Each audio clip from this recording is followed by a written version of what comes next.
So let's get to you because I'm so excited to get your story. Like I'm so stoked. So let's start with the council. What sparked that? What made you decide you want to run for council? What made you decide to want to get involved in Silver Lake?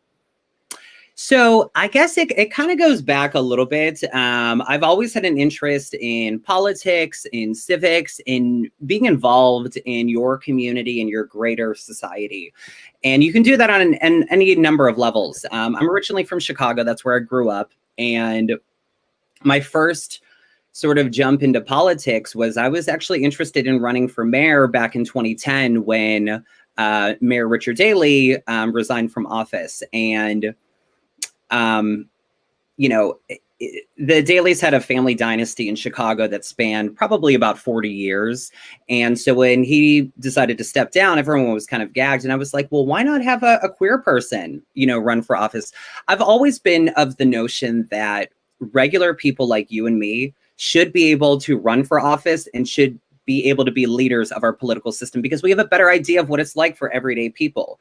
I think a lot of career politicians, at a certain point, they are out of touch with what everyday regular people are concerned with and what they need to make their lives better or more manageable. So I ran for mayor back in 2010 and, we did not make it onto the ballot. We got 1,200 signatures. We needed 12,000 signatures. So I kind of laid that to rest for a while. And then when I moved to LA, I moved here permanently in 2014. I moved to Silver Lake and got involved in the drag community and, some of performance artists here. And it's actually kind of funny. I started getting these ads on Facebook being like, oh, you should run for neighborhood council, I think they were probably put out by our local neighborhood council. And it got me thinking, I'd never heard about neighborhood councils. And I started looking into what is a Los Angeles neighborhood council? And I looked into it and decided I wanted to run. And I'm so glad that I did. I'm so glad that I won because the neighborhood council system in LA, I think it's freaking awesome. And it's the most grassroots level of government. So in LA, you have the mayor at the top, you have 15 city council districts, and then you have 99 neighborhood council districts. And the neighborhood councils, somebody else described it to me this way. Neighborhood council people have 1 foot in activism and 1 foot in the government. So the role of the neighborhood councils is to act as advisory bodies to City Hall. So whenever City Hall is voting on any sort of legislation, neighborhood councils can submit what's known as a community impact statement, either for or opposed to that particular legislation. And in essence, the city council is supposed to look at the council file and see, oh, well, all of these neighborhood councils are for this, or all of these neighborhood councils are against this. And they're supposed to take consideration with that.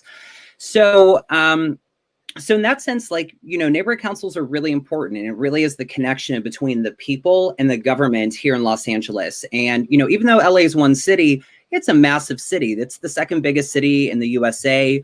We have millions of people that live here. And so I think that the neighborhood council system it's been a freaking awesome experience. And I'm so glad to be a part of it. It's been a really cool experience. It's like Mike Watt of the Minutemen says, LA is a city of villages. No, totally. It absolutely is. It's so true.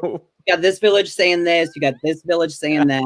And, when I joined the council system, I will admit I was a little bit naive in terms of how it works and in terms of, how different neighborhood councils are involved or not involved. And in Silver Lake, from what I found out after the fact, is a little bit more of an involved neighborhood council. There's certain neighborhood councils that are, on the border of not even existing anymore. Sure. And, but really there's a great opportunity for people that live in the city to make a difference in how their city is run. Because whenever we vote on everything, whenever we open up to public comment, it's open to people that live in our neighborhood. What do the people in our neighborhood want to see in their neighborhood, in their city, and then on a greater level, their state and their nation? And, we've heard so much about the trickle down effect. What I love about the neighborhood council system is it's a trickle up effect. Yeah. You start at the base level. It's very grassroots. This is what the people want. Let's push it up into our governmental systems. Well, and that's the only way systemic change is going to happen. I always say they never teach you. They teach you the importance of voting. They always tell you to go out and vote, but they're always referring to a presidential when they say that. They don't teach you that the most powerful vote you have is in your neighborhood. Exactly. I'm not going to say, and again, when we say this, well, I don't want to speak for you, but I'm sure you'd agree with this sentiment. We're not implying that corruption never happens on the local level. Of course it can, and it does. Yes, of course. But there's so much more transparency, comparatively speaking. And you're in the neighborhood, and those neighborhood councils, you're affected by things the same way another resident is. So you care. That's the thing. That's why I really, really try to encourage people to vote as local as you can, because that's going to have the most difference and influence on your quality of life, your everyday life situation.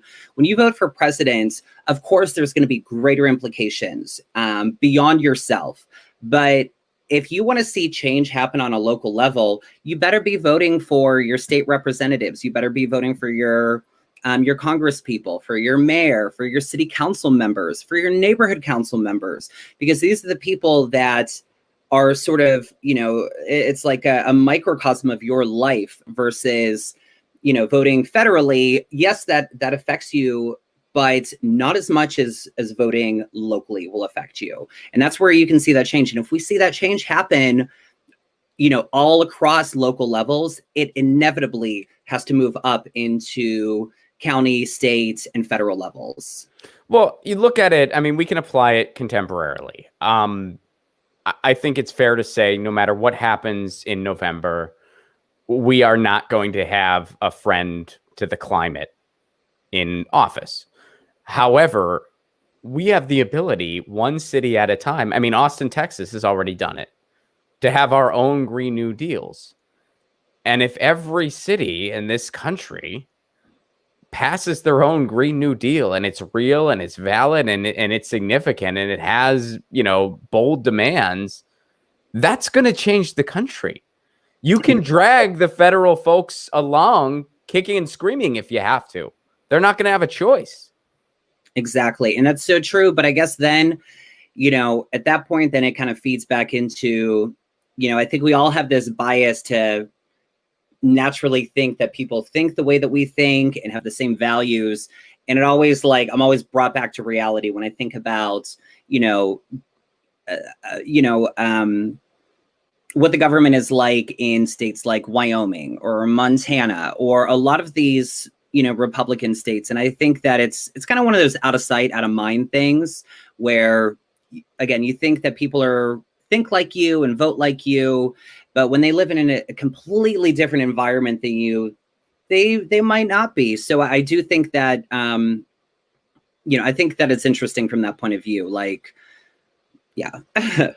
No, I totally understand that. And yeah, it's not like, everybody's going to agree on everything. But I feel like also when you kind of come together in a community and you really look at how different things affect you, how different things like I'll use this as an example. You may already know this about me, or you may not. I'm a huge proponent for municipal broadband, which is city-owned internet. It's an issue I'm really passionate about, that I've tried to make happen in my community. And that's an issue that you can really do something about on the city level. And it's an issue that, when you kind of are talking about it on the big national level, it's kind of like, well, we're taking on big cable. And a lot of people, they may or may not care. But when you look at it as far as your city, everybody will kind of turn their heads and go, oh, wait a second. We can get better internet at a better price, and this creates jobs in our community, and this is going to help businesses in our community too, and this is going to help residents, and this is going to help students, and this is going to help the most vulnerable among us, as well as the people who are of means. It's gonna make home, housing prices or the value of your home rather go up your property value will go up. You know, I mean, when you look at all these factors and you communicate just on this is what it does for our neighborhood. I mean, I think you win over so many more people because you're not stuck in these left-right paradigms or anything like that. You're just saying, this is what it means for our community, for us, because we all live here. And I think that's when you can really, and I think something like a Green New Deal, you know, nobody wants us to end our stay on this planet. We all want to stick around. No, it's so true. It's so true. No, I agree with you 100%. I just, I wish that people looked at local government in a more important way than what they currently do.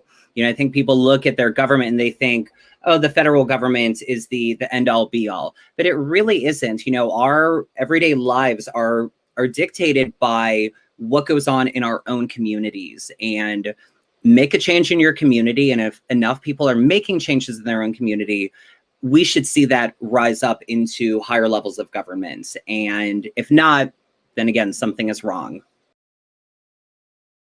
Get your news on with Ron. Don't you want to know what's going on? We're getting our news on today. Get your news on with Ron. Don't you want to know what's going on? We're getting our news on today. You can tweet me an article at Ron Placone. We'll go through it together and make it our own. Get your